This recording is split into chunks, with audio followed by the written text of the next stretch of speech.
اگر بچوں کو ماں باپ نیکی پہ لگاتے ہیں تو بڑے ہو کر وہ نیکی کرتے ہیں، تو ماں باپ کے فوت ہونے کے بعد وہ اولاد جو بھی عمل کر رہی ہے اچھائی کا، اپنے لیے نماز پڑھ رہے ہیں، اپنے لیے روزہ رکھ رہے ہیں، بغیر والدین کا نام پہ کوئی صدقہ کیے بغیر اپنے لیے سب کچھ کر رہے ہیں نا، تو اس کا ثواب ان کو والدین کو ملے گا۔ اور اگر والدین نے ان کو برائی پہ لگایا ہے، غلط کاموں پہ لگایا ہے، اور والدین کے جانے کے بعد وہ انہی غلط کاموں پہ لگے ہوئے ہیں، تو اس کا گناہ بھی پھر والدین کو ملے گا۔ اگر نیکی پہ لگایا ہے اور وہ نیکی جو ہے وہ اولاد کر رہی ہے، وہ ماں باپ کے فوت ہونے کے بعد بھی آگے اولاد کو بھی سکھا رہی ہے، تو اس کا بھی ثواب پیچھے سے پیچھے ماں باپ کو ملتا رہے گا۔ اگر ماں باپ اولاد کو برائی کے راستے پہ لگاتے ہیں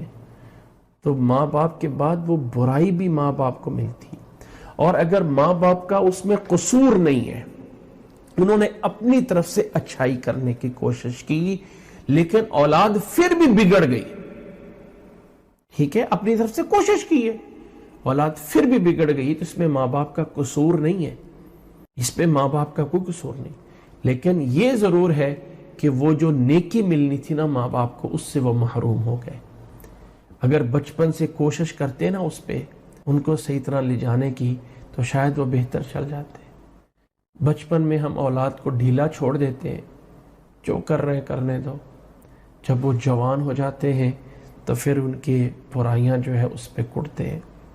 بچپن سے شروع سے سیدھا راستہ متعین کریں ان کے لیے، چھوٹی چھوٹی چیز کو بھی نوٹ کیا جائے، ان کے لباس کو، ان کے بیٹھنے کو، ان کے اٹھنے کو، اس کی بچپن سے تربیت شروع کی جائے۔ یہ نہ سوچا جائے کہ آج تو خیر چھوٹے بڑے ہو کے سیدھے ہو جائیں گے، نہیں۔ اللہ کے نبی صلی اللہ علیہ وسلم کے ساتھ حضرت حسن رضی اللہ تعالیٰ عنہ چل رہے تھے نا، تو مدینہ میں کہیں کھجور گری پڑی تھی،